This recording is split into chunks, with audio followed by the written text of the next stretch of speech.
I worked at manufacturer. You probably heard General Electric or Westinghouse, right? There's a fight between the DC and AC.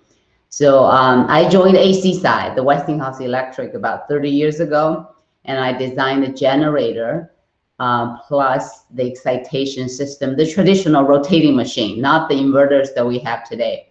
And also I joined we call it Flexible AC Transmission Technology Group, called FACS, and where we designed the power electronic inverter, the big ones, not the small inverters that we have today for solar and for the battery storage and wind. Those are the big ones, and try to put on the transmission system. So that we can kind of control or redirect the flow. So it was very great experience. I had a few patents. I wrote in many technical IEEE papers. That's how I got involved with IEEE first, like I said, about 30 years ago. So I am glad to be part of your kind of growing growing career, and I know that we will have another exciting 10 to 15 years, because the last 15 years you mentioned it, that we had smart grid, and next 15 years we'll put all the advanced technologies into the grid, and so that the smart grid will be ready to be flexible and resilient. And before we can do resilient and smart, we have to keep the lights on, right? That's the topic today, is reliability. So I'm going to summarize and give you my experience on what I've learned, and from, especially in this part of the world, how we define reliability and what does it mean from ratepayer point of view. So because I came from the regulatory side, I had worked with lawyers, economists. So we always use this. So whatever I presented here, it's just my view, does not represent PES or IEEE, any other organization. Okay. So what's reliability, right? If you ask someone on the street, they would say, well, I need to keep my lights on, I need to charge my phone. So is whenever I need it, it will be there. That's the reliability, and we understand that. And you probably heard here in Texas state, we had devastating rolling blackouts in February this year, and we had extreme weather and lost more than 100 people during this winter storm because of the power outage. So that's why I said our power grid is modern society's lifeline. It impacts the clean water, the reliable communication, and the healthcare, and even the banking system, all that. So you can tell, and millions of people were in dark for several days. And like I said, we had more than 100 people died because of the power outage. So it was it was a disaster. So you would think, right, how could we, I mean, it was a modern society lifeline. How could we get to this point? So this talk is trying to explain that. And not just in Texas, in 2012, it's about 9 years ago, where I live was along the East Coast, close to New York City, and we had a superstorm Sandy. And after that, here's in New York City after the Sandy, half of the New York City control center, the grid control center, was flooded. And so you can imagine everyone's trying to come out, charge their phone, and this fellow in the middle was trying to bike and to charge his phone. And you can see lots of microgrid here, right? The backup generators, and try to help the communities and keep their life going. So it was another disaster. Where I lived, my house was without electricity for 7 days. Fortunately, it was not cold winter time. It was October, so we didn't have any death at that point. After that, our local utility, Con Ed utility, was the New York City utility, spent $1 billion, tried to fix it, to to make sure that when next storm comes in, nothing like this will happen. And my local utility, PSE&G, spent 1.2 billion. So my rates, my electricity bill have gone up because the storm, because the construction, because the hardening that they have done. So you can tell the reliability has a lot to do with the weather, right? Natural disaster, and also with the rates. And do we willing to pay more than we want to, and to keep the grid reliable or resilient? So I'm going to touch on that. So it's not just the Texas, okay? You can see, and we had a Puerto Rico, and every time we have a hurricane, you all heard that some of the areas in Puerto Rico, they still don't have electricity after several years of the hurricane. So does it mean the grid is not reliable like Texas or like where I lived in 2012? So let's see. Like the previous chart you showed, the smart grid and reliability has many things to do with it. Has a resource, generators, renewables, transmission, distribution, load, and all the technologies and protection control, everything, right? And plus politics, plus laws, plus the economy, and all that. It's just very, and standards as well. So it's not just one equation. You can write a few parameters, and it's non-linear issue, and it involves with the societies. So here's our history and why we came to what we have today, why you saw the Texas had disaster, right? And we lost 20,000 megawatts of load during the week in February. So while we got to this point, you would think that reliability is a given, right? It's a granted. But actually, to understand that, we have to look at history. Thomas Edison had his first DC commercial plant about 130 years ago in New York City. And nobody would be able to afford it except rich stockbroker like JP Morgan and his colleagues, because it was just too expensive. So that is why, and the Tesla, Samuel Insull, these three guys, and Westinghouse, they came up with an AC system so that they can transmit electrons. Excuse further. me. Yes. Sorry for the interruption. Your screen, your slide is not being shared properly, ma'am. Oh, really? Okay, let me try it It's again. stagnant, ma'am. Not sharing properly. Okay, let me see if I can share it again.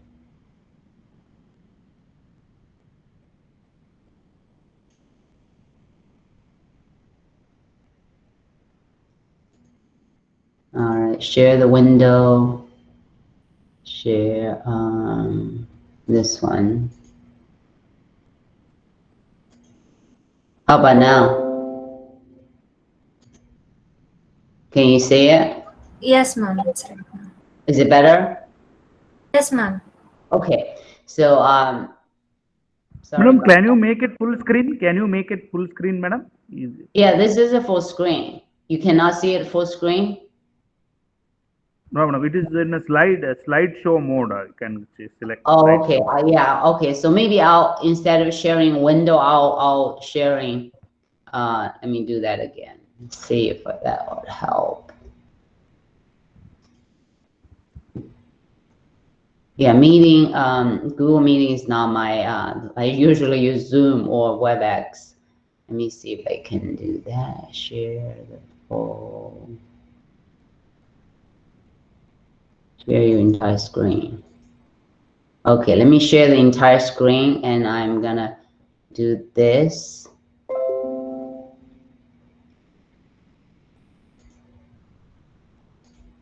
How about this?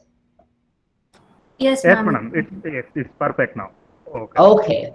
Okay, great. Thank you for the great idea. All right, so these three fellows, Westinghouse, Tesla, and Samuel Insull, they actually work on the AC system, the AC concept. And they left from New York City, where Thomas Edison kind of dominated the whole electricity business. So they moved to other, like New Jersey, Chicago, and all that, and they started AC. And every time they see a plant, like commercial plant, or the town that where they need electricity, they try to build a plant, AC plant, power plant next to it. And then if they have residential nearby, they try to build the lines, the transmission or distribution lines to it. So the whole entire system, the grids, grew organically, right? Wherever the load is, then we kind of add a line to it. That's how we see the grid today. So it's all organically kind of grew up. There's some transmission planning and all that, but it's not like we think that, yes, when storm comes in that we need to keep lights on, let's just add a few more lines, and never had that concept. So again, to understand where we were today, we have to see where we came from, and we had this 130-year kind of history, and that came along with it. And the goal at the time is a cost effectiveness and reliability and safety. And you can tell there's no resiliency. We talk about the resiliency. There's no smart grid. There's no smartness. There's no clean. There's no sustainable. There's nothing. All the words that we're using today was not there before. And for the last 30 years, what worked well is the whole industry and government, and even us, the consumer, said we want to cheap, right? We want to pay reasonable electricity rates, and we want the reliability and safety. It doesn't hurt people. So those are the things that industry have been working on. Like I said, we didn't have the smart grid introduced about 15 years ago, and climate change probably earlier than that. And then the resiliency, the extreme storm has been there, but rarely, right? Those are very low probability event. Again, the main everyday bread and butter is cost effective, low cost, reliability, and safety. So with that understanding, you will see why we have these kind of disasters, because we never plan. We don't want to spend money to harden our system so that we can 100% improve from these natural extreme disasters. And here in the US as well, like I said, this is a kind of general concept throughout the world, is low cost and reliability. These are two, I assume that in your parts of the world is the same thing. Same thing here in North America. Not until 2003, we had a huge blackout. When I say blackout, meaning that there's no one can control, not even, it's even worse than what we see in Texas. So we had summer 2003, we had a huge blackout. We lost about more than 70,000 megawatts. Just think about it. One outage caused like 4 San Diego city went blackout, period. No, actually not, for 10 the San Diego, or 5 New York City went out dark. And that was the scale. I mean, much bigger, 3 times bigger than what we've seen in Texas in February. So the Congress, the US Congress, the government said enough, and you industry screwed up. I have to step in to discipline you guys. So they came up with a law, with an act called Energy Policy Act. They mandated, said you must to comply with the reliability standards. It's like compliance issue. And from that point on, from 2003 here in North America, we finally have a legal definition, a lawyer's term, what the reliability means. Okay, so here's the term, here's the definition the US Congress defined in 2005, after the 2003 blackout. It says, I'm not going to read it, but it says if the grid operates with instability, I highlighted here, uncontrollable separation or cascading failures, and the system is not reliable. Everything else is reliable. So do you see rolling blackouts here? No. So do you see that that my house without electricity for 7 days, it means they're not reliable? No, didn't say that. It only says these 3 evils. They call 3 evils. Instability.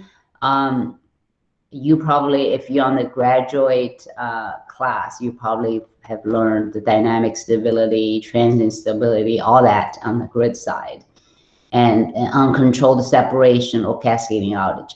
All these are we called not reliable. Everything else is reliable. So even if you saw Texas had huge rolling blackouts, the system was reliable. See, so the answer was, yeah, the Texas system was reliable in February, even though they had rolling blackouts, because it does not fit into this definition. So, well, we're engineers, right? We play with the numbers. So we came up, after Congress came up with definition, we went out, the industry in North America says, well, that means that we have to keep frequency maintained around 60 hertz. We have to keep voltage maintained around the normal range. And then look, this number 4 says adverse reliability impacts on grid. Those are the low probability disturbance, like the weather in Texas, like the hurricane in my area in 2012, are managed. All they required to do, the system or the grid or the ERCOT or your system operator or your utility company, all they need to do is manage it. Could be rolling blackout, could be your residential area without electricity for 7 days, like I have. There's no requirement that says keep lights on all the time. There's a requirement that says, yeah, keep the voltage maintained, keep the frequency maintained. And we don't want no instability. We can't have uncontrolled separation, cascading, or voltage collapse. These, no, right? The frequency on. Rest of it, as long as you manage it, it doesn't say how to manage. It just says as long as you manage, including rolling black, that's fine. So that's what our definition is. So if you see some neighborhood that they don't have power, they don't have lights on, and the other neighborhood they're okay, and that means system is reliable. I hope that answers the first question: is how do you tell a system is reliable or not reliable? But in your part of the world, you may have different definition, but at least in North America, and that's how we defined. Okay, and so my work for the industry, my contribution was to measure it, right? We have these words, like very long sentences to define reliability. So I turned that, my team turned that into a metric to measure. I call them vital signs.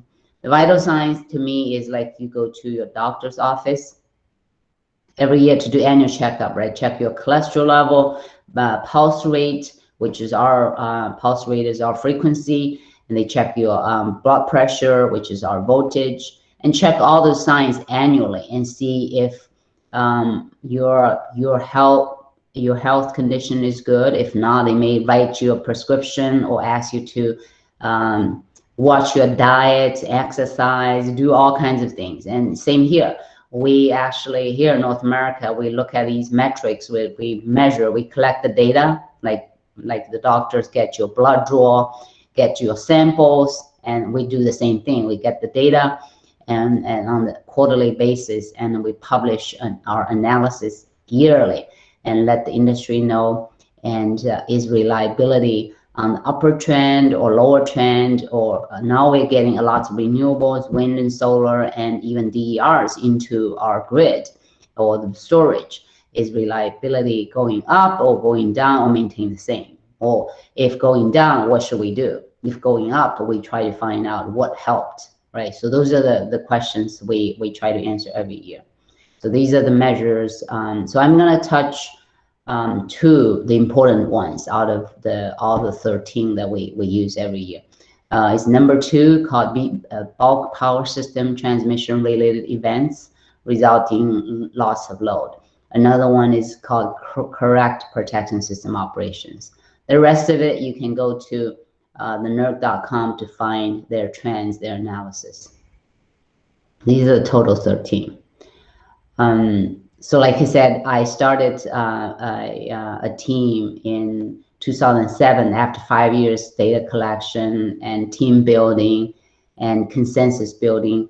In 2012, we published the first state, the North American-wide, industry-wide state of reliability report. And so if you go to that report, if you Google it, you'll find it called State of Reliability Report. And then these are the trends and data that we do an analysis. So here's the first one is called a planning reserve. So look at ERCOT, look at Texas, they're here. So you can tell that they don't have a lot of capacities compared with other parts. This is where I live, called PJM, compared with the rest of the North American areas. But what they have is they have lots of demand response on the emergency basis. So they purchase, they contract them. They're saying, if I don't have enough capacity, I'm going to ask you to shed offline, to come offline, help me to keep the lights on. So so we do this one first each year, and then this is the one I said I wanted to emphasize. So you can tell these are the number of events. The blue bar is the number of events by year. So essentially, these are the ones that we try to avoid.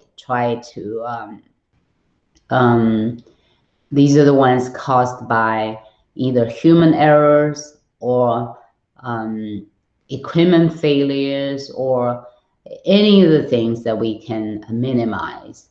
And not like the extreme weather or cyber attack, all external facts that we cannot control, like the weather. And these are the ones that we can, if we eliminate the human error, design error, or we have a good maintenance program, we had a good tree vegetation program, none of these would happen. But we have, we're humans, right? And so we still had some events. So 2015, the data shows that we had 11, and but it went down. By 2019, we had 7 events. These are the total events in North America. So it's Canada, USA, and parts of a little tiny part of Mexico. So this is called North American grid because they all connected. So this is how, so we had 7 events in 2019. And then let's look at the magnitude. The magnitude is a green line, so you can tell the average here is the megawatts here for the 2015 was about 150 megawatts for each event. So we lost 150 megawatts during that event, during each event. That's average. But think about it, right? 2003, we had 80,000 megawatts. In 2015, because Congress issued the law, because industry had to comply with the mandatory standards, you can tell the reliability improved significantly. It's not because instability. No, it's not because uncontrolled separation, nor cascading outage. These are just the small pockets, 150 megawatts. Who cares, right? It's just some community out there, and we got it back quickly. So 2019, we had 400 megawatts. That's there. It's a little higher, but still far from the 20,000 megawatts we've seen in Texas.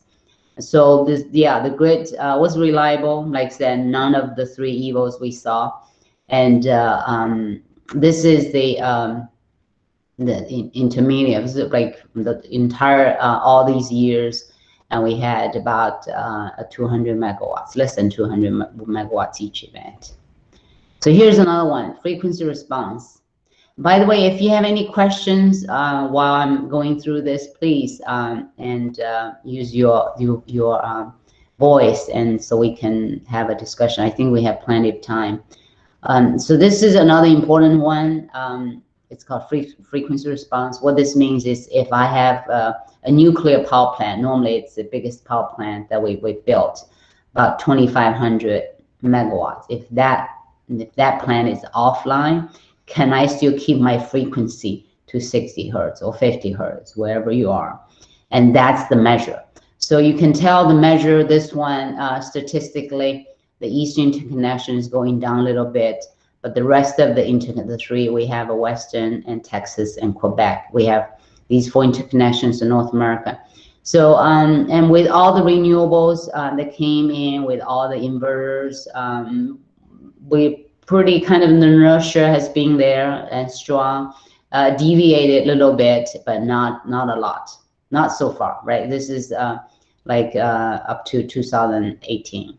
So the question is, with more renewables, energy storage, all those coming up line, what we wanted to, what are we expecting from this measure? So this is another key measure, and we ask a lot of questions, how we can tell what's the impact from this renewable to the inertia, to our stability, and this is a key metric. This one I'm going to pass because this is pretty straightforward, is that if you have a stability limit, a transfer, right? And here we have a lot of power electrons going to New York City. So we have lots of coal plants in the middle of the country, like Ohio. They're trying to transfer all the power to New York City. And there are few, like 500 kV lines, and they are stability limited. So we monitor the flow. So this metric says if we went over that stability limit, how many times and how many times, how many minutes. And so that's what we measure. And this is why I want to spend a little bit more time. So here's, we have 7, like entire North America, we have 6 regional entities, more like your provinces, right? There's a federal, and there's a whole nation. There's a, because it's so big, North America, including Canada, so we separated into 6 regional entities. They help us to collect the data. They help us to do analysis as well. So you can tell that average, here's the red line is in entire North America. The rate, misoperation rate, is about 8%.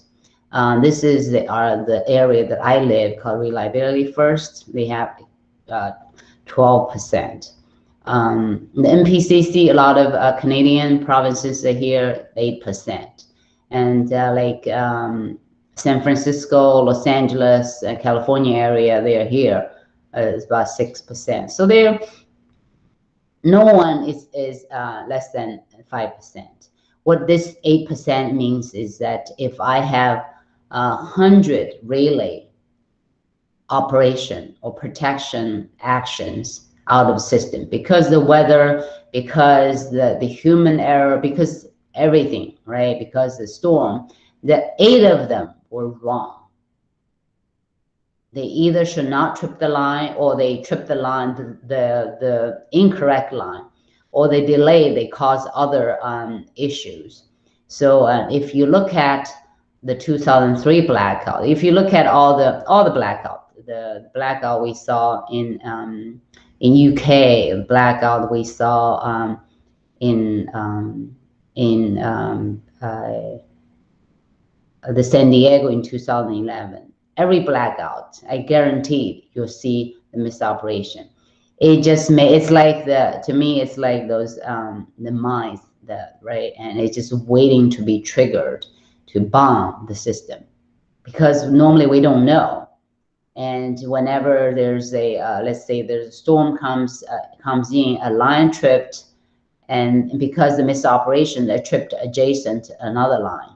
And that's what happened in 2003 blackout, because the hot weather, the tree touched the line, caused that line tripped, and the misoperation tripped the adjacent line, and there are more misoperations in the system, so tripped. So there are more than 200 transmission lines were tripped during the 2003 blackout, and one of the major contributing factor was the misoperation. So this is very devastating. So if you're still like senior or junior undergraduate students, don't know what to study, or do you want to go to graduate school, and this is the area that we need lots of your help, and we just cannot find enough protection system engineers here in North America. And this is not, if you go to Europe and other places, I don't know what's the number for India, but here in North America is about 8%. If you go to the other parts of the world, it may be better, but this whole thing, the setting thing, has been there for a long time. So then we collect the data to try to find out what caused the 8%. Why was that high? And the data says more than 1/3 was caused by incorrect settings, which means that engineers are calculating these settings for the relays, and they just don't have the correct number. So our engineer design logic errors and caused more than 1/3 of 8%. So that's a huge number. There are other reasons like the hardware failures and communication failures and the technician errors. Those are here. This is the technician as left personnel. That's a technician. Like when they go to the field, they didn't wire it correctly. All that it's right here. It's about 10%, but you can tell this guy was like more than 30%, the incorrect setting logic. So I encourage you, if you are in this power and energy field, please look into this area and be a great protection engineer. And it's like our brain, right? If you go to the smart grid, we have to have lots of good controls and protections so it can be smart. So this is going to be a lot of opportunities to grow and huge job market for this protection and control area. And besides the specific measure, like I said, your pulse rate and voltage, we also have a composite a metric, a vital sign, and try to measure when we have a lot of stress on the system, and can system take it. So I'm gonna keep, the concept is pretty simple. The data we collect are all these. It's very like we have more than 25,000 generation trips each year. We collect that. Those are here, and the reporting, the risk is very low. They are here, right? We have, who cares, 1 or 2 unit trips, and we have we have about 5,000 line trips each year. Those are all around here. And the Texas event or the hurricane event, the 2003 blackout, those are the events that are right here. They happen once every 10 years or once every 5 years. It's just not enough data to say what's the trend, right? But we came up with a measure to measure the red part and compare with these parts. And the cost is, how much money we want to spend to minimize, to lower the risk, to lower the impact. So that's this metric's about. Okay, I will, so this is, yeah. So we put the data together from 2010 to 2015. You can tell the lower part, all these other single unit trip or double transmission line trip. So the impact is very small. So this is the impact, and these are the events. And you can tell that we kind of zoom into this area, this gray area. You can tell the top highest stress days in 2015 is the severe weather, June 30th, right? And then these are the kind of see the weather, windstorm, all these are weather related.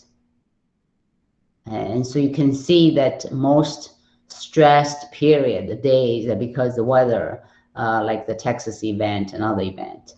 So here we also look at the kind of zoom in how we calculate it. So here's a scale.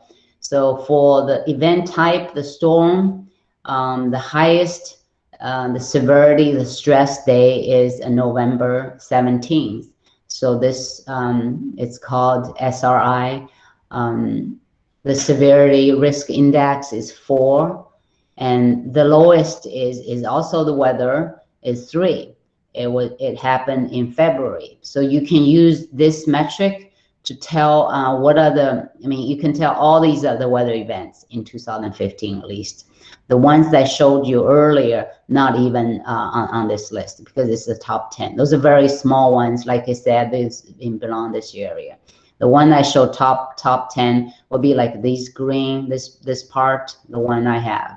So we kind of put all the events in the year kind of based on their impact and risk on this particular chart. That's what that metric is about. So here's a 1 year view. Here's the kind of 6 years view. Here's a 1 year view. And also we look at entire like 8 years. And also, like I said, if you look at, we also plug in the 500, no, not 500, about 200 transmission lines that went out of service. We plug into this SRI. The SRI for the 2003 blackout was 80. So this was the highest recorded in North America history. And we, like I said, compare with all the worst events in between 2008 and 2015. You'll see the Southwest, like I mentioned, San Diego City blackout. It was due to the human error. It's not due to the weather. The human error was number 1 out of those 8 years. It was 14. And here's the winter polar vortex event 2014, ranked number 2 out of those 8 years. So this gave us a view, what are the risks and how much money, what other things we can do to reduce the severity of these events. I'm sure the Texas, this one, if we add Texas, we're still in the data collection period. Once we have the data, I'm sure Texas will be a number 1 here because the San Diego had 4,000 megawatts load shed, and Texas had 20,000. So it still won't beat the 2003 blackout, but it will be at the top right here. So like I said, it gives a view and what kind of stress that we have. Like I said, we do the annual checkup and look at the vital signs and issue state reliability reports. You can find these reports right here. This is the website. And whatever we need to do, like the protection system, if we see there's anything based on analysis and data, we would talk to the standards folks so they can amend the standards. Like I said, now you can tell the reliability has been pretty good, right? I mean, based on the legal definition, lawyer's definition. What we worry about is like I said, those extreme weather, potential solar weather and physical attack, cyber attack. Those are the ones they do not fit into the reliability definition. Those are external factors that is just very hard to manage. So the extreme weather, we talk about the climate change. We celebrate the Earth Day yesterday. So all these things could help us to managers to spend more investment into to reduce the damage from the extreme weather. And there are other things we have to work on, these security issues and solar weather. So there are lots of things ahead of us, and no one company can deal with it alone because it's mass scale. It needs the whole regulators, you, students, and professors, and engineers, and scientists, and researchers all work together, and so we can reduce the threats and minimize the risk. Like I said, to understand what happened in Texas and what happened in many other parts of the world, we have to look at the history, look at a 130-year old grid history, how we got to this point. It started with the science and technology, like Thomas Edison, like smart grid, all these. Then the business folks wanted to make a profit. So the business strategy will come out, and then law and courts, like I said, 2003, we had a huge blackout. So these regulations came out, and we heard a lot why Texas was not connected with the rest of the Eastern Interconnection, because it's their politician doesn't. They said we don't want to. We don't want to get the federal regulation, and there's a culture plays a role as well. So all these we have to consider. So it's not a numerical equation that, like engineer, we can write it out, and all these would impact reliability. every part of it. It's a society kind of thing, reliability, because it's a lifeline. That's why it's complicated, and it takes a lot to change. And sometimes I know the students feel frustrated. Why change is so slow? Yes, I agree with you. And so it takes all of us. If you want a faster change, get involved and be the change agent on your own. So like I said, it takes all of us. Keep lights on. You are here to learn. I hope you join the protection engineering field so that we would have a less misoperations and manufacturers. I work there. You do the invent and you do the patents where you have disruptive technology and help the industry. And the generators where we have all kinds of renewables, batteries, you name it, the traditional coal. And we have utility companies, T&D, and they do operations and they do markets, and the Standards Association like IEEE, NERC, a regulatory body like U.S. Congress, like your government, and end users, right? Us, each household, each residential building, all this, and startups and all that, and it could change our industry, could keep lights on. Okay, I'm gonna skip that. The future grid, right? This is one version. You probably have your own imagination what the future smart grid would look like. So here's a 4 leading trends. If you're deciding where you wanted to study and get your graduate degree or get your undergraduate degree, find a job, these are the 4 areas. They're all booming. So this is a fantastic area for you to join us. Demand, like I said, we want to be flexible. We will have a distributed energy resources, residential rooftop, electric vehicle connected to the grid, all kinds of new technologies and optimization and all that. It's just tons of new companies. You can tell they form each year. Fuel, right? And that's I mean, hydrogen, all that. It's all here. And T&D, how do we make smart grid so that we can accommodate all kinds of load and fuel into the grid? And electricity value, how do we make the customer so they can choose when to sell back to the grid if they have extra electricity, and how do we kind of give a value to electricity, including the social and economic. So all these very good research and areas. Like I said, there are tons of job openings along these 4 areas. The key to we always, I mean, I think lots of the students and the young professional would ask why we haven't seen a big change is because the cost. So the key to make it faster to have a energy transition get into the way you want it is the cut cost. So if you have an invention, if you have a research project, and see if you can cut the cost, and based on what we have, that would, I mean, help entire industry transition to clean energy much faster at a larger scale. So we do all the hard work. Who's going to benefit us, right? The customers. And are we ready to do it? I mean, this is the PES. We have more than 4,000 members across the globe. And for the last 15 years, throughout the smart grid period, our membership has doubled. You can tell the strong growth that I predict that for next 15 years, we'll double our membership as well. And but the technology or the research needs are still there. About 120 years ago in Chicago, the cold winter, December, you can tell this is their load curve. The evening peak was still very high. So the Samuel Insull actually had this battery at 120 years ago. So he already see the needs for batteries. So he actually got these batteries at the basement of a commercial building in Chicago downtown. This is the picture from history book. So he used that to cover peak load here. So now let's look at today, right? Here's a famous duck curve, the California duck curve, or the solar with the solar and wind.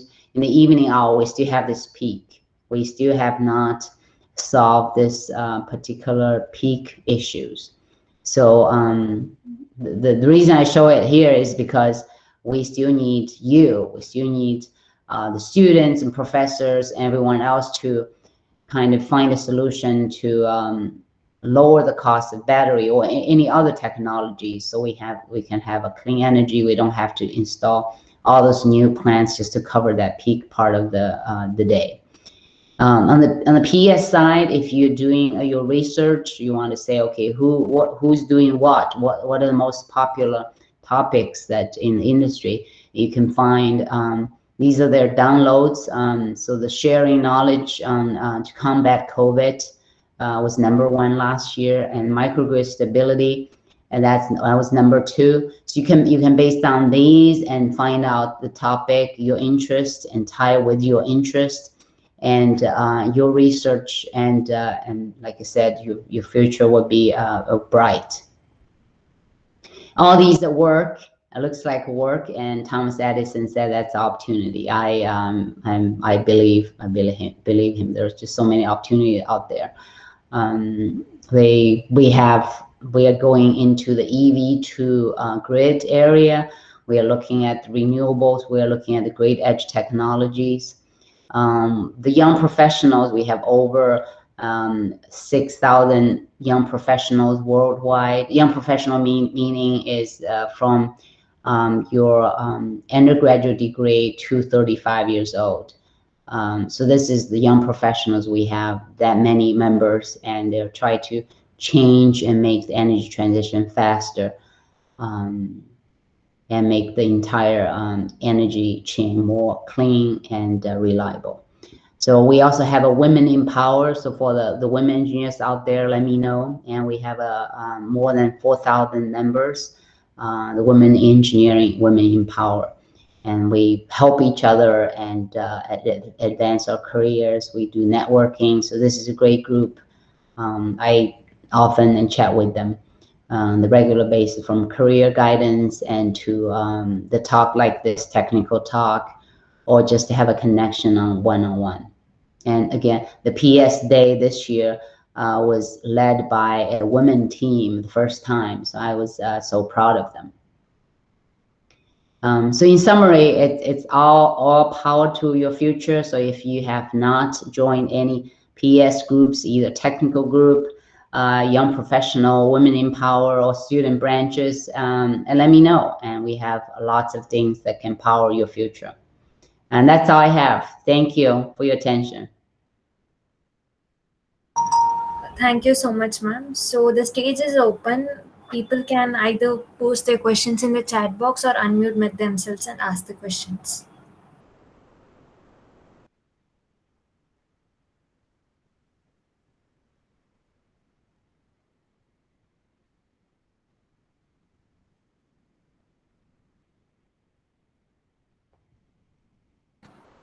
So I have a question, ma'am. So how are the smart grids better than conventional grids? Okay, yeah, great question. So just think about during the blackout, right, or during the Texas event, or we have an extreme weather condition. The traditional way, and we've seen that in Texas, is that let's say I want to shed load to keep my frequency because I don't have enough generation, so I have to shed my load, so keep my frequency stable. So that's what they did. However, their grid was not smart enough. They had to take many feeders out. Along those feeders, they have a hospital, they have water treatment plants, they have the pipeline, the natural gas pipeline pump stations. So all those are together. Since the weather was the temperature was so cold, so ERCOT, the system operator, asked them to shed 20,000 megawatts load. So they actually essentially took those feeders out of the service, including the regular residential area, like my household, or you live there, will be the households, right? and including the water treatment plant, including the natural gas pump stations. So that is why you saw that a lot of power plant, they don't have enough natural gas to come online, because the grid took the power off, because the natural gas pump station need power so they can get the gas up and feed into the power plant, because they shut the power down, so they didn't have enough gas to generate the electricity. Can you see that? So those are the grid, I call them just conventional grid, not smart enough. They cannot distinguish the critical load and non-critical load. We need smart way to have the remote switching. So if I'm a system operator, I need to know that I can take this household offline for 2 hours, right? Because that was a rotating outage. Take me offline for 2 hours and have me back in another 2 hours, so I can survive during the cold winter.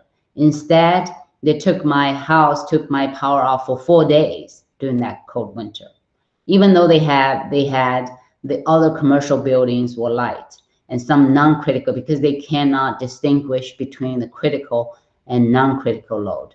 That's not smart grid. Smart grid would be able to take each individual load either in and either come on off the grid using remote switching technology. Yes, Does that ma'am. answer your question? Yes, ma'am. Thank you, ma'am. Clear. So we have a question, ma'am. What are the key research and development needs to be done to speed future implementation of a smart grid?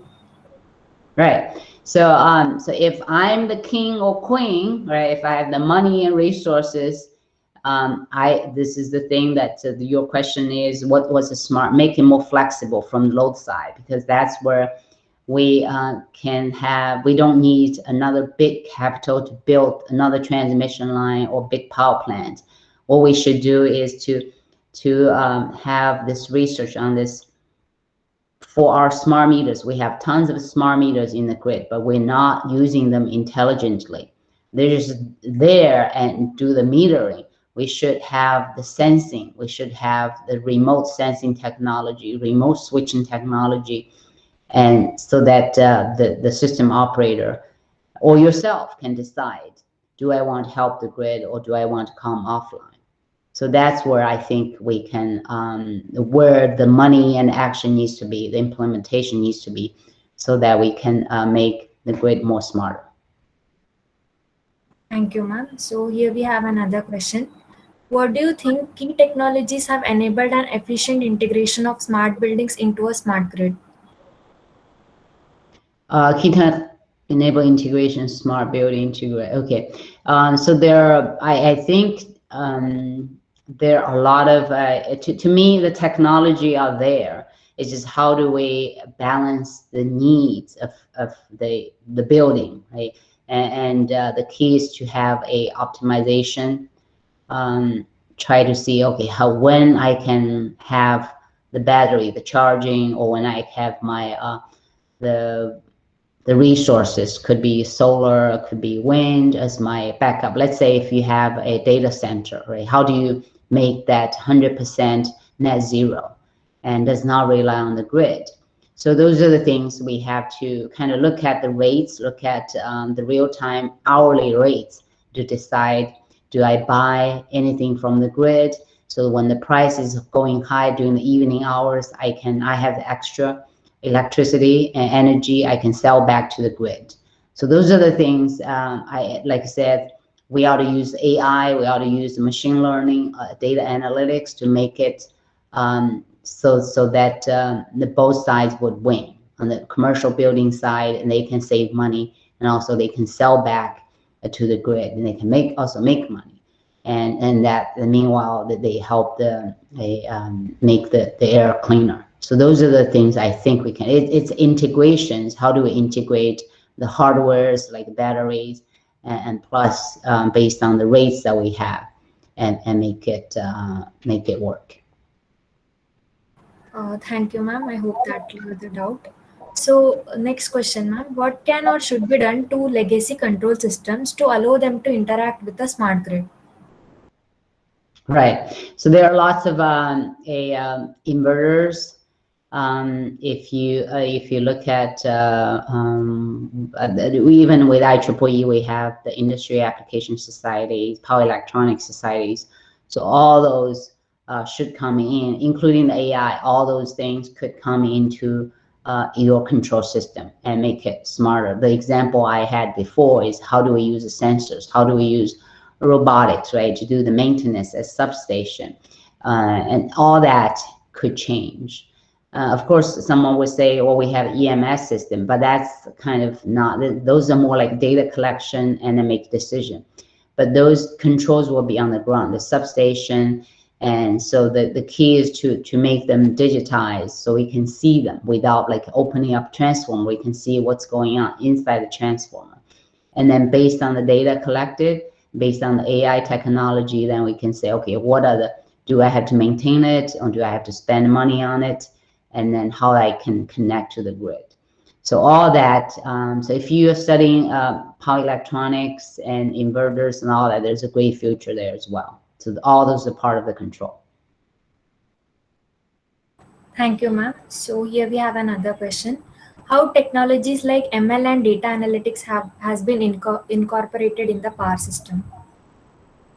Right, and so there are lots of them on the consumer side, and also on the so we have lots of drone, the like unmanned small airplane that they go check with the maintenance, if there's a tree touching, and if there's a like storm, like winter storm came in, there's a damage for the feeders, for the lines, and they would have a drone come out. So we have used a lot of those, like a drone, and they collect the data and we do analysis. So that helped a lot. On the customer side, because we have smart meters, so we have tons of data on the consumer behavior. It goes back to the question earlier, is that has not been, because we don't have a we call transactive energy market yet. So we don't have a 15-minute retail price yet. And if we have that, and I think the data analytics, and we'll get to another level, that would ultimately connect to my solar rooftop and batteries, like Tesla batteries and all that. If you look at Tesla right now, they actually gave a consumer a pad, or they link their app on your phone. So you can actually dial, just move your finger around on the app, says, oh, I want to sell this much electricity. I can see my solar rooftop, right, how many megawatts I'm getting right now. And I can see the hourly. We have, like California, they have hourly electricity retail rates. So they can see that. And then they decide, so, okay, should I have my battery, charge the battery, feed it into the grid or not? And so those are the things they can do. So to me, that's the direction we're going. Thank you, ma'am. So the next question is, what all factors contribute in having a smart grid? Oh, many factors. Like you said, the slide I showed, science and technology. You heard that in the for the last 15 years that kind of everybody chimed in North America, the government, the Department of Energy, they spend billions of dollars, the investment. So we tried, we have all kinds of demonstration projects from fuel cell and to from resource side to demand side and to blockchain, and all those like the science and technology will drive. And you heard the Bill Gates, right? He's investigating, he's putting his money into a mini reactor. He still strongly believes that the nuclear technology. He doesn't like the huge nuclear power plant because he felt it's not efficient, it's not good for the environment, the waste, there's a waste management. So he actually put his money and do a research, and he said in 5 to 10 years we will see a lot of mini reactors. So those are the things that you will see a lot coming into the smart grid. When I say smart grid, meaning is that our dream is that it's so flexible, looks so cool, so resilient, friendly, right, and designed so good. So it's like your phone, or that's just example, and it looks artistic and also clean. So there's so many features, but it takes time and money. So we need all of you to have creative ideas and help us to transition, and could be what I call the better version of our current grid. That's what the smart grid is. It will never end. It's going to be evolving until we're pretty happy. Are you happy with your phone? And probably not, right? There are a few things that you think, yeah, can improve here. So even if we get to that point, there's still things that we can do to make it better. So so it's always better. But like I said, there are a few key things like the remote switching with the smart meters. Those are the things I wanted to see it, that we do it today. Yes, ma'am. So the next question is, can a smart grid increase vulnerability of electrical grid and building control systems? Can I repeat, increase ma'am, can a vulnerability?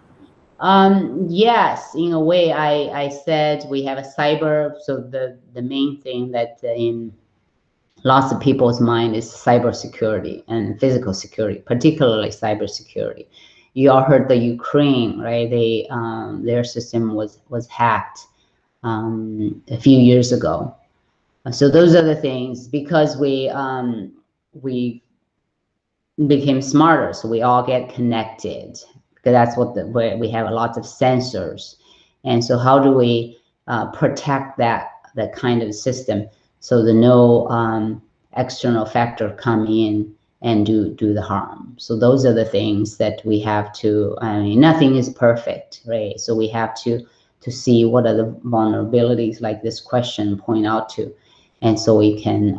But it's a kind of it's like your computer. We have to take all kinds of protective actions and to prevent it. It doesn't mean we're going to stop. We still wanted to make the grid smarter. But meanwhile, we have to be vigilant and we have like in North America, we have more than 15 cybersecurity standards.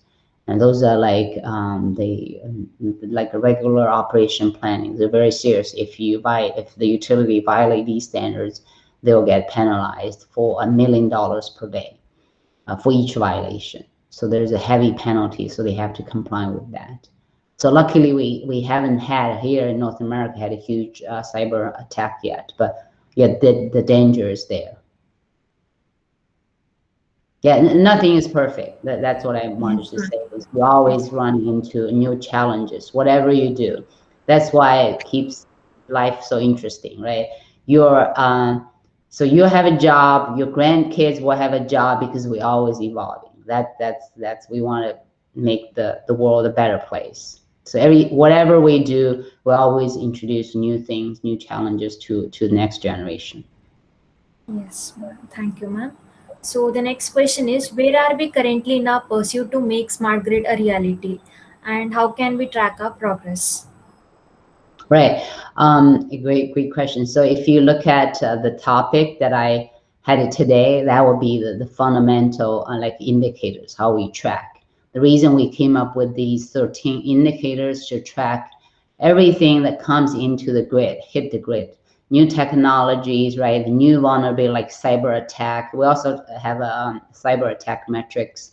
But since we don't have a major event that caused load shedding, so it's not showing up on our metric yet, but we do track them. So those are the things you see. If you look at the 13 metrics I have, and that's the progress. Those are the indicators fundamentally impact the grid health. So if you look at that, and you'll be on the right path. Yes, ma'am. Got it. So the next question is, what is the vehicle to grid integration? So what's the path of grid integration? Oh, the grid integration. Okay, that's kind of $1 million question, right? So to me, is one of the slides I say it takes all of us. It's a societal. The energy is the essential part of our life. So since it's like a climate, right? You breathe air, water, you drink water. Those are societal needs, and energy is the same. So it takes all of us. We all vehicles, not just your utility companies or your generators or and all of us, including utility companies, us, including the regulators, government, and financial, the startups, all of us need to come in and put this together. So there's a healthy competition there, right? If people want to make money and come up with a new technology coming in, so it's a fair and reasonable way that we see who. It's like 130 years ago when Thomas Edison and Westinghouse, they're fighting, including Tesla, to see who wins, which technology wins. We are at that kind of level.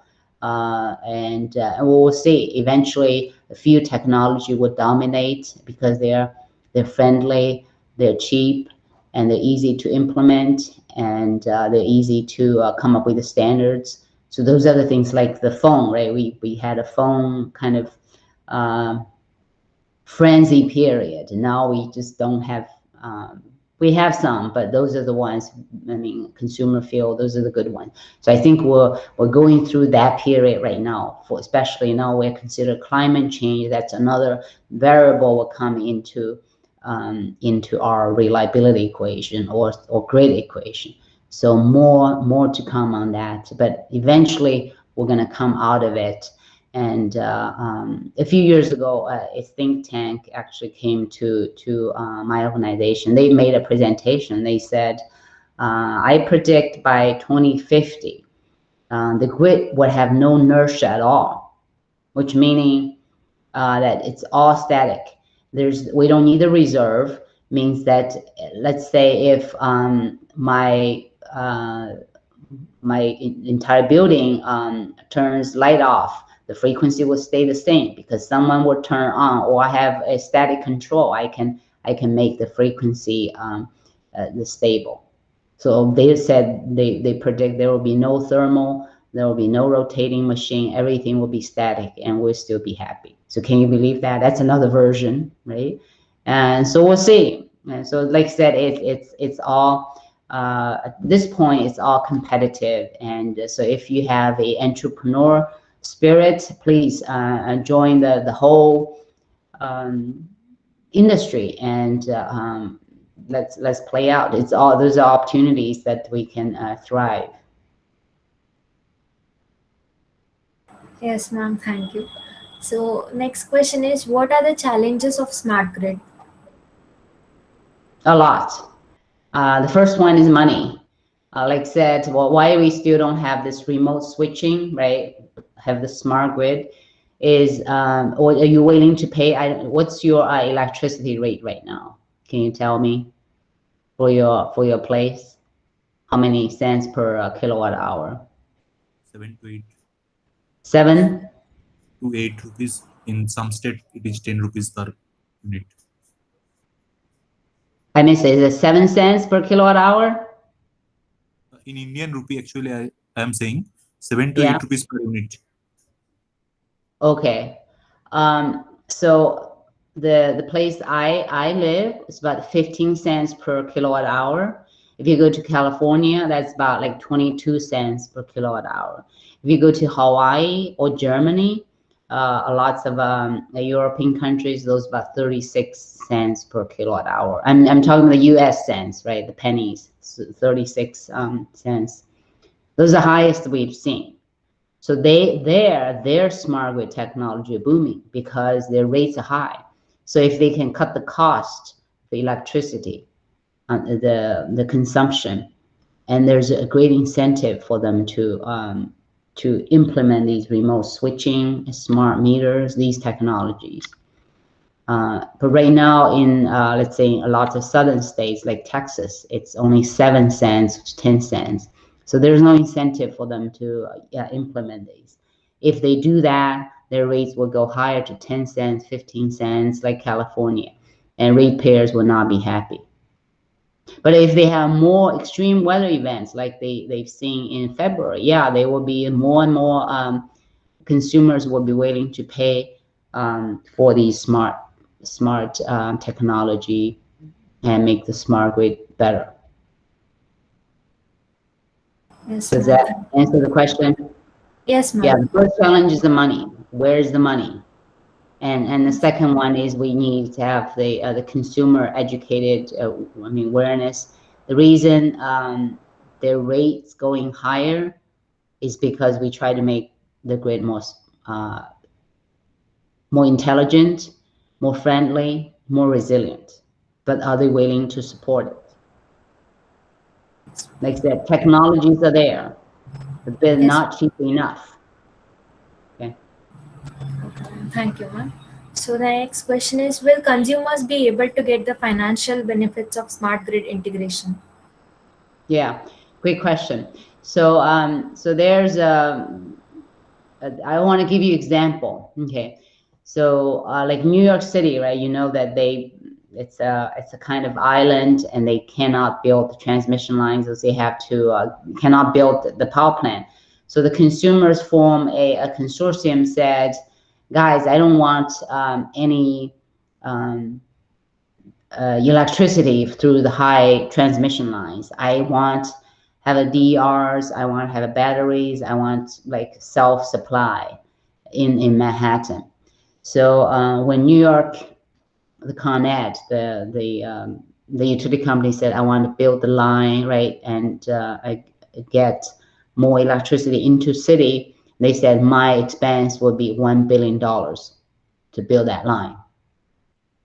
So the consumers, the customers, they, like I said, they form a alliance. They have the DR technology, they have smart meters, they have the batteries, they have sensors, all that, they come together. EVs as well. They said, okay, in order to achieve the same benefit, all you need is 600 million, not $1 billion. You don't need the line. And we can do this, the building efficiency, we can add more batteries, we can do this and do that, but no lines. And we can do the same thing. We can feed the customer with $600 million. So they fought. So they went to the government, their state regulators, and regulators said, yes, I think your plan is good. I like this 600 million plan. So, but then here's the thing. So these 600, the EVs to grid, right? The DERs, the batteries, they have to connect to the grid. Otherwise, how they can feed the customer in Manhattan? So, so there, the utility has to help to integrate all the new things into the grid. But just think about the utility model. They are paid by building lines. They're not paid by connecting with the new technologies. Their business model is 10% based on what they built, based on their investment. So they're not, in this particular case, they're not spending any money at all. They're just helping other third party, right, to connect to their grid, which means they have to hire more engineers. That means they have to hire more customer service rep, more headaches, more standards, more integration, all kinds of things will be added to their cost. And they will recover the cost, but there's no money, extra money for them to make. So they prefer to build a line. So the PUC said, okay, I understand you want to make profit and all that. So what they decided is, because there's a 400 million saving, right? 1 billion transmission investment and 600 million new technology achieve the same benefit for the Manhattan consumers, and 400 saving the difference. They said, how about I give you 30% of that? So Con Ed, the local company, they got $120 million by integrating 600 million. So it's still win-win for consumer. So that's how they resolved it. Thank you, ma'am. The next question is, solution to bad or missing data in communication channel. How to protect from cyber attack? Right. So they're, like I said, the way, at least in North America, they did is they came up with cybersecurity standards. So, for instance, all the plants, like the power plants or the substation, the data that goes into the operators, they are on the separate communication line. They're not on the internet at all. So that's the huge expense for them, but that's the risk they're not willing to take. So normally the cyber attack will not get into their system, at least in North America. That's how so they talk to the telecommunication company, rent their own special lines and communication channels. They're not part of the internet. That's how they mainly protect themselves. And everything else that connect to them. That's why I'm saying if you have lots of devices connect to the grid, it adds a lot of vulnerability points and to the grid. But the main grid is protected on their own. It's not linked to the internet at all. Thank you so much, ma'am. So the next question is, can you explain how smart grid can help in phasing out fossil fuel based power plants and help in transition from fossil fuels to a completely renewable based grid? Is it possible that with storage and renewables we stop relying on fossil fuels based power plants, even for base loads? Yeah, like I said, a lot of think tanks and scientists, they did studies already. We have the National Renewable Lab. They did 80% renewable study. This was 10 years ago. They said, yeah, we could do it, 80%. And they've done a study with 100%. There are lots of ideas. For instance, a big country like India right here. So we have a time difference, right? So they're saying, well, why not connect the whole nation together so that when sun goes down in New York City and we still have lots of sun in Los Angeles area, San Francisco area, then through the grid transmission, you can still use our sun, right? And then, so they're trying that. That's just one idea that they have. And right now, it's not connected. We have a west interconnection, east interconnection. So yes, there's a possibility. Like I said, it takes time and money to build those lines, but I mean, technically, it can be done. And like I said, even I said earlier, the think tank said we don't even have a rotating machine. All we need is inverter. Have enough battery. You can switch in and switch out, because everything, once we have a price signal, right?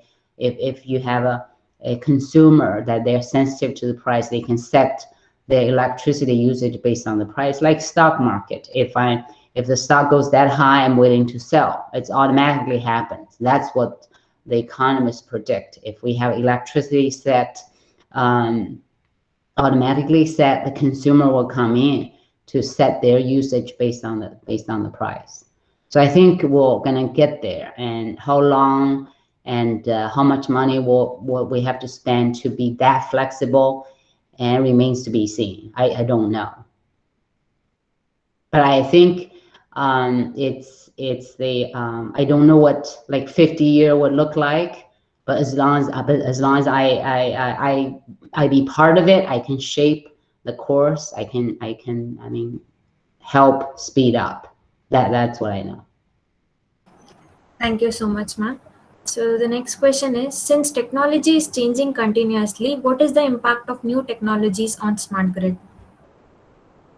Impact, it's constantly like, I mean, for me, I am constantly learning every day, because what I learned at school 30 years ago, and those are still there, right? Because I do transmission study, I do the stability analysis, I try to avoid those Cat 3 evils, those things, but there are just so many things coming into play.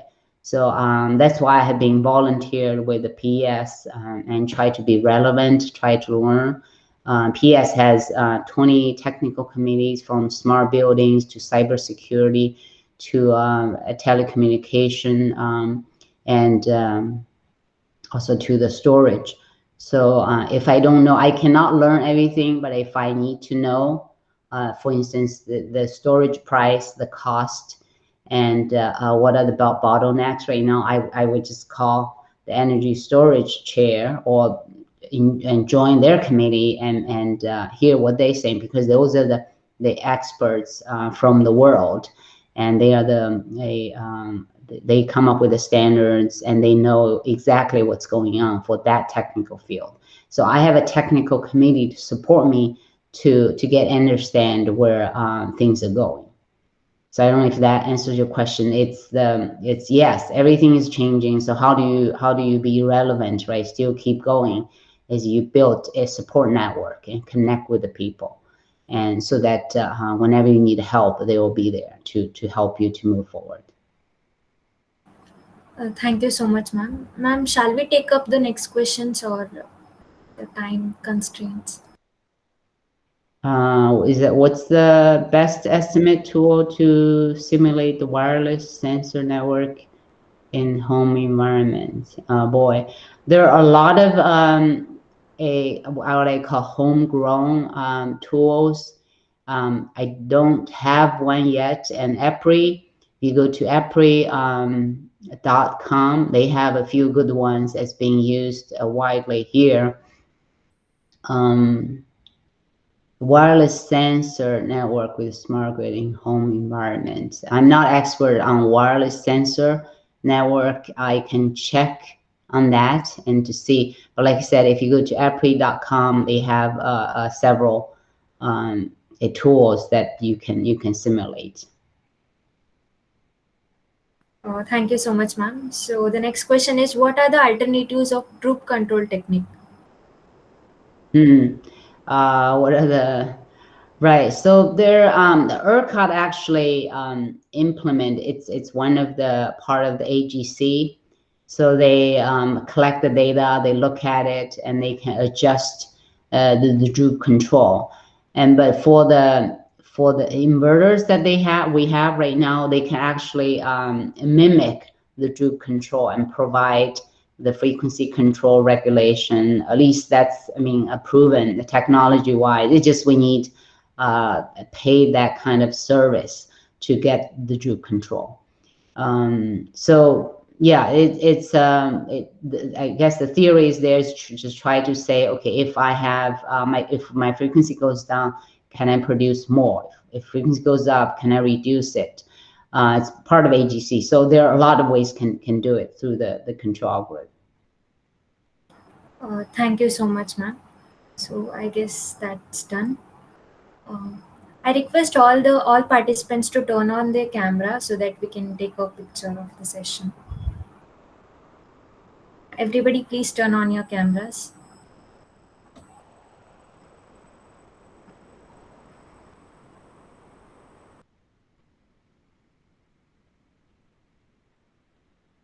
I request Rashi to take a screenshot.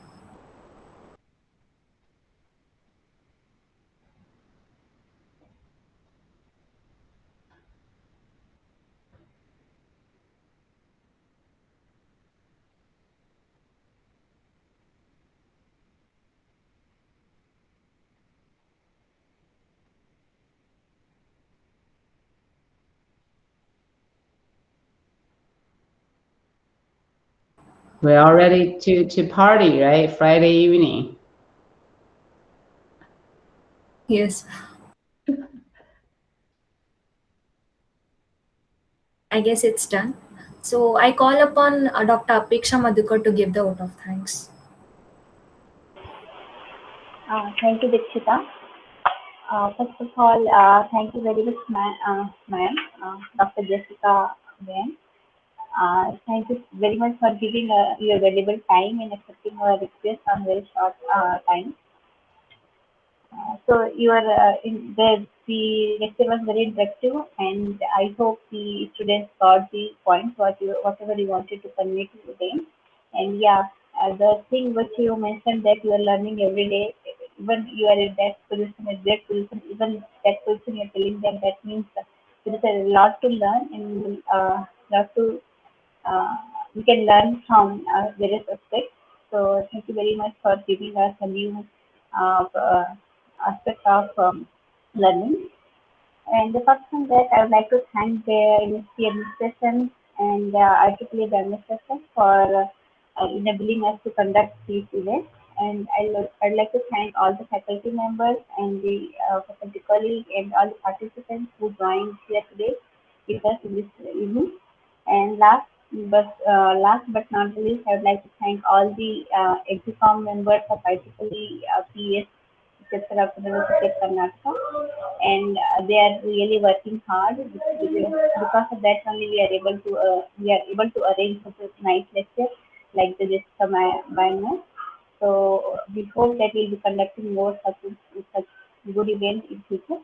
And thank you very much to all the participants, and thank you very much once again. Thank you very much to all of you. Thank you, ma'am. Here we have a small token of appreciation for Jessica Ben, ma'am.